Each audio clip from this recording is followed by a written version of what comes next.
Hi, I'm Brandon Martini, a commercial pilot and flight instructor. And I'm Carson Vasquez. I'm a private pilot.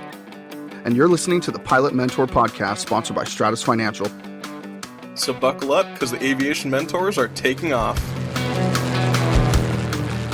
Hey everyone, we've got another exciting topic to talk about today. I wanted to talk about some of the things that have scared us in our times flying and how we've gotten over it. I know that there's been quite a few things that have scared me in my flying career so far, whether it be anything from turbulence to stalls to even heights. And I think Carson was going to kind of launch us off today and talk about his fear regarding turbulence. Carson, what scares you about turbulence, or what did scare you? And did you ever get over it, or does it still make you nervous? Tell us a little bit about it. So I'll start off by telling you I did get over it eventually. It took a little bit of time. That's good. It is. Considering I fly other people around sometimes, I'd rather not be too nervous about it. Yeah, it's probably a good thing. I'd fly around and travel with my dad. He traveled for business quite a bit, so I'd fly with him. I was just scared of it. I'd just be sitting there as a kid in the big airline seat, just getting bumped around. I didn't know what was happening, didn't have an understanding of it. I think that when I became a pilot, when I started flying, doing my flight training, I was scared of it for a whole nother reason. I got scared of it because I wasn't in control when I got bumped around.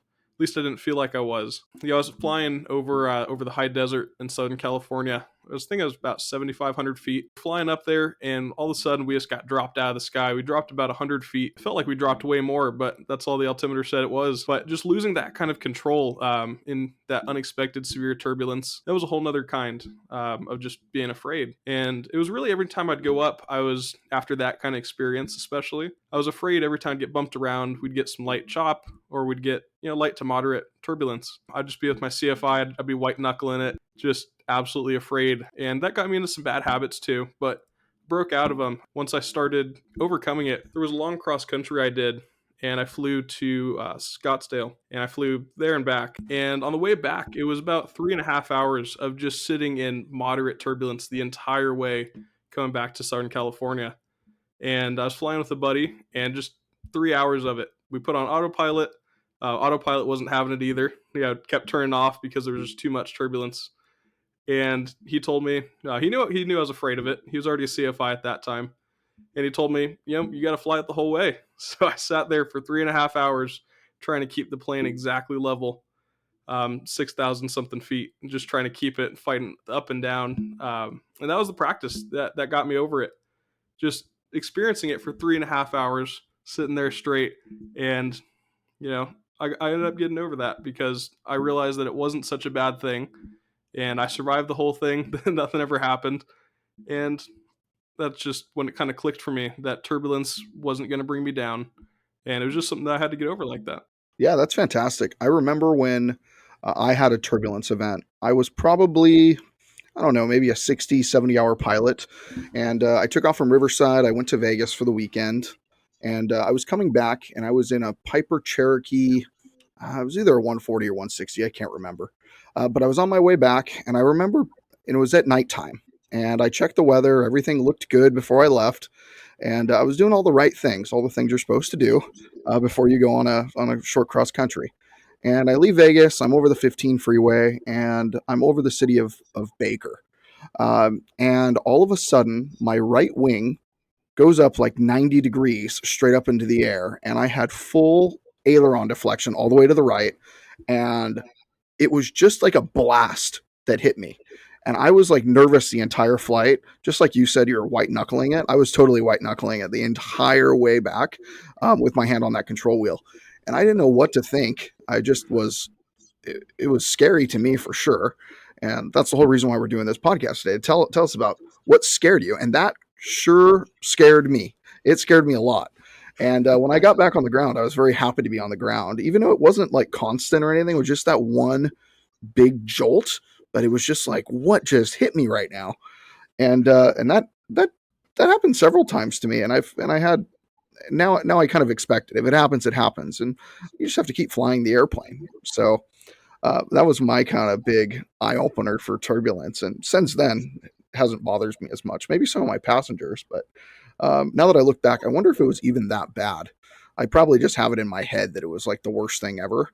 But This is a light chop. It was probably light chop. Yeah. I'm not a Delta pilot, so Well, you feel it a little bit more in the planes, and I think that's the thing too. Depending what kind of plane you're flying, I've noticed that some planes I feel a little bit more than others, and especially flying a little one like that, you're gonna feel it. So, Absolutely. yeah, what else? Has kind of scared you over the years of your flying? I'll tell you what scared me the most. Actually, there were several things that scared me. I guess while I was kind of looking at doing this podcast, I was wondering what scared me, and then I realized there were a lot of things that scared me flying.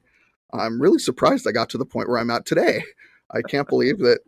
Yeah, I can't believe that I've pulled it off this long, but I've overcome all those fears, and I think that that was big for me, just overcoming fear in general, because I know for a lot of people, it really stuns them in their growth as a human, growth as a pilot, just as a normal individual. So I think that's probably the reason why I kept on flying, just was to get over fears. And some of those fears, I remember when I first started flying, my first day, I went up and I thought if something happens, literally I'm falling out of the air because I heard about stalls, right? And everybody thinks of a stall as like an engine stalling in a car, and that just means it stops running, right? Well, now I know that it's an aerodynamic stall that we're more worried about, not necessarily an engine stall. A little bit different. So yeah, they're a little different, and I didn't realize what an aerodynamic stall was, and I was just white knuckling it and scared every time I went up for those first, I don't know, 3, 4, 5 lessons, maybe less than that. And I told my instructor how scared I was of stalls, and that probably wasn't the best idea, to be honest, because he said, "Oh, Brandon, just wait. All right, hold on." And he did a power off stall for me. And after he did the power off stall, I swear I thought I was gonna, I was over the 15 freeway again there, but down here in Southern California, kind of near Corona. But I honestly thought I was going to fall out of the air. I really did not know what to think. And but after I was done, I even took my hand and put it up in the cockpit, looking for like a handle to grab onto, like in a car. And and I and there was no handle there. So my instructor was laughing at me. At the end of it, I was laughing at myself. We turned it into a really good experience because I had to feel what a stall was. After that, I still didn't like stalls probably for another 150 hours or 200 more hours. Now I like doing them for fun. It feels like a little roller coaster. Or can you do it without losing any altitude? Or if you fly in the Icon A5, I did one the other day, and you can actually climb in a stall. So it's a pretty crazy. That plane's crazy. Yeah, it's crazy how I've gone from being deathly afraid of them to just you know how to control it. You know how to use your rudders. You know how to really kind of get those little fine um, motor techniques, and now I'm not afraid of them at all. But that first time when he did that, I was just oh, it was over. I couldn't even deal with it. And then because of that, spins I was deathly afraid of a spin. I mean, if I didn't like a stall, can you imagine what I would do if I got into a spin? Um, so I, I wasn't Well, excited about. if you do a stall wrong, just letting you guys know that's where you could end up. So, Yeah, yeah. If you do not recover from a stall properly or use your rudder pedals, you won't probably end up with a spin, but you can. So I was rudder's really not a afraid of joke, those spins. kids. Yeah, yeah, Yeah, but they're please easy use it. to overcome. Yeah. So, a quick question: when you first started your flight training, I have my own opinion. Heard it from a lot of students. What was more scary for you, power on or power off stalls? You know what? I don't. It's been so long since I had to kind of remember that stuff. I remember trying to grab that imaginary handle kind of the most vividly, to be honest. But I think that I was probably more afraid of the power on stall, even though I didn't like either one of them. Uh, and a turning stall was probably the worst one because a turning stall, I just felt like I was always going to spin the airplane. Um, but you can kind of do turning and power on stalls kind of in the same way. So I'd probably say one of those two are the worst. But after you get the concept of it, I mean, it's all pretty much just rudder control, which really does it. And anybody who's listening to this day who's a student pilot, they're just having those stalls break off one way or the other. It's just because you're not using the right amount of rudder, and you can probably leave your ailerons just nice and neutral and barely even touch them as long as you're playing with those rudders. You might have to be kind of aggressive with the rudder sometimes. It depends on what airplane you're flying, and obviously listen to your flight instructor who flies next to you every day. But it's probably having to do something with the rudder pedals. You just got to use more of it. So, which one was more scary? I don't know. I think it was probably the turning stall because I figured it would develop into a spin. My favorite thing right there. So, but the only way I got over this, the stalls I got over by doing them 100 times, and hey, just you conquer your fear, right? But the spin, I actually went out to Long Beach, and I found this guy who had an aerobatic Robin. And originally, I wanted to learn how to fly. Just I want to do aerobatics or acrobatics, and I couldn't find anybody. Finally, I found this guy in Long Beach. I go over there and I go meet him. I can't even remember his name nowadays, but I remember he had this convertible Thunderbird, and he would drive it all around the airport. He's a super cool guy, and if I run into him again, I'm going to go say hello. And if he's listening to this podcast, just give me a ring anytime. I want to go fly with you again. But he brought me up over Long Beach Harbor, and we did hammerhead stalls, we did barrel rolls, we did loops, and of course we did spins, a lot of spins. Because I told him how afraid I was of spins, and he got me so I was so comfortable in just those couple hours that we were flying with spins. It was unreal. I walked out that day not really afraid of what an airplane can do anymore because I knew what an airplane can do and how to control it. Uh, if you've never done aerobatics in an airplane, you've got to go try it once. Just go up with a guy or a girl or somebody for an hour or two and go feel what an airplane really does. Everyone thinks an airplane stops flying when you pull power or when you put too much in or whatever it may be, but honestly, these airplanes are very capable. It doesn't matter if you're flying a little Cessna 150 or that aerobatic Robin or a Baron or a 737. I mean, they can do just about anything. I mean, in the air that you would think they can do. So, have you ever been afraid of stalls or spins or anything like that, Carson? Yeah, I was terrified of power on stalls. That's why I asked. That was my biggest fear because I couldn't understand why it had so much power. I felt like it was too much, and I was like, "We're climbing way too fast." Straight up. It was me and my instructor. Neither of us were small people, and we're just climbing straight up, trying to get that 172 to stall, and it wouldn't stall. So we just kept pulling back, and I'd like look out the window to my left, and I'd see the ground like we were almost vertical with it. And Yeah, you think you're vertical, but you're not really that vertical. I had about 10 hours. I was vertical as far as I was Yeah, it was concerned. probably vertical to you. Yeah, Yeah, that's probably up like 2 or 3 degrees. But that's funny. I was totally afraid of it. But spins somehow was never an issue for me. I went up with one of my instructors and we went and did a spin in a 172 that had no gyros, so we were able to take it. And it was just the time of my life. Like we had about 30 minutes. It was before work. And so I asked him, take me up. So we went up. We went over the Lake Matthews practice area and just a little bit out of the way. And we went up to about 6,000 feet. And he said, "You ready for this?" And I was like, "No," because I've always heard everyone was, everyone's like, "Oh, don't spin, don't spin." So he did it, and it was just so crazy. I was looking at the ground, 2 seconds after I was looking at the sky, and Yeah, it does happen like that, real quick. it was so fast, just quick snap, and all of a sudden you're looking at the ground, and the ground's spinning. But I found out how easy it was to recover from it. You just follow the Their pair acronym. analogy, the Yep. acronym, and that's it. That's really the plane almost fixes itself after you do that. So Yeah, I've noticed most things with airplanes. It's normally not the airplane that has a problem. It's normally the pilot. Always does something wrong, and the airplane will listen to the pilot. You just got to tell it what to do properly, right? yeah, I figured that the biggest problem getting out of that spin would be, if I was doing it alone, would have been my reaction time. Just Yeah, thinking about it, just because I was so nervous. But then I did, the whole pair acronym. 2 seconds later, I was straight and level again. 100%. Yeah, I'm So that glad got you me over utilized that got me over that fear. Yeah. So what else has scared you, Brandon? There's got to be something else. Yeah, there's one more thing that comes to mind, and it's probably my most primal internal fear. I bet you a lot of people have it, but I don't think most people feel like pilots should be afraid of this. And I'm deathly afraid of heights, and it's hard to admit, especially on a live audience right now. You're a pilot.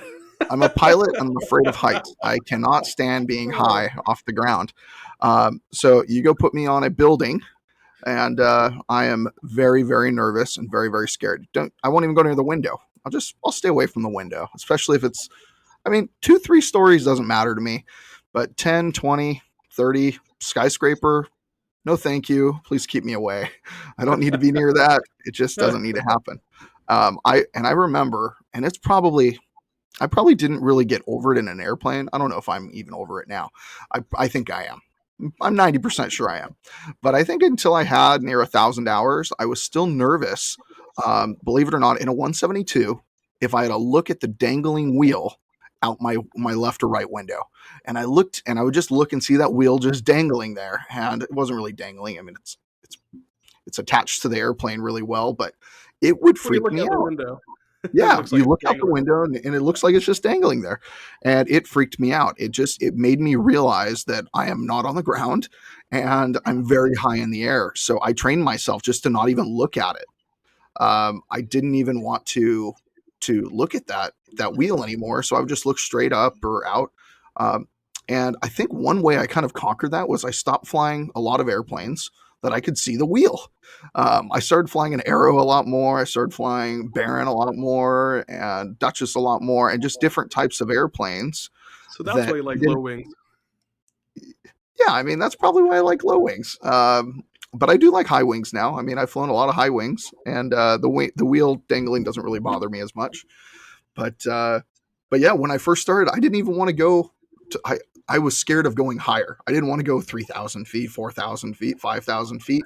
Uh, Even though I have to do that to go clear like Big Bear or something, you got to go really high, right? So I wanted to stay lower to the ground, even though my instructor would tell me, "Hey, we're safer if we're higher because we've got better glide distance, things like that." I was just way too nervous about it. But that wheel dangling, sure, it still gets me. I get like goosebumps right now just thinking about like how much that made me nervous. It's so weird. But the only way I got over that fear was literally just over and over and over again, just flying and getting myself out of my comfort zone, because that's what flying's all about, and everything in life. You got to get yourself out of the comfort zone to grow. And if you don't do that, you're not going to grow. So I made sure that I can grow, and that's what I did. I just kept on doing it over and over and over again. Yeah, that's perfect. And I'd like to say that it's not going to be a very fun lesson after you do, but telling your instructor what you are afraid of is absolutely necessary, especially while you're flying with your instructor still. It's important to use them. And if you're going to tell them that, hey, I'm scared of stalls or I'm scared of turbulence, it's important that you tell them. And it's not going to be a fun lesson for you, but you're going to get over that fear. So I like to think that's something important that you should do. Yeah, I have to concur. I mean, you really need to tell your instructor when you're getting nervous or afraid of things. And if they're a good instructor, they're going to do a whole ground lesson before or sometime around it. And they're going to tell you about what's causing these problems for you. And then they're going to talk about what they're going to do up there to try to conquer that fear of yours. And sometimes they can't help you conquer it. I mean, for heights, it might just be a time thing, or it just might take a while. I mean, it is what it is. Um, but if you tell that good instructor, and they go up there and they do it with you, and they make you feel safe and secure, that's really what it's all about. If you got a bad instructor, they're going to go bring you up there and just they're going to throw you around like a rag doll and say, "Hey, this is what you do and you don't do," and they just do it to almost make fun of you. That's the wrong type of instructor. You don't need that type of person around you. You want to have that instructor that goes out of their way and teaches you the basics on why that creates that issue for you. So I hope you guys all have that instructor, because I've had a few of them in my life. I've also had a few of the other ones, and both are good and bad in some ways. But I think it's fantastic to get over your fears, and I'm really excited for everyone listening to this podcast. I'm hoping you got something out of it today, and maybe you can conquer your fears. And you can always send us messages or reach out to us if you ever have those fears and want to chat more. Yeah, so I really appreciate everyone for listening. And remember, fears are natural. It's something that we're all going to get over. And hope you guys enjoyed listening to our fears and the ways that we got over them and still getting over them. So if you would like to reach out to either one of us, you can reach out to us on Twitter or Instagram at Mr. Martini Guy or at Carson_AV17. Just remember, we're here to guide your aviation journey. Fly safe and enjoy the ride. Talk to you next time. Thanks so much. See you guys.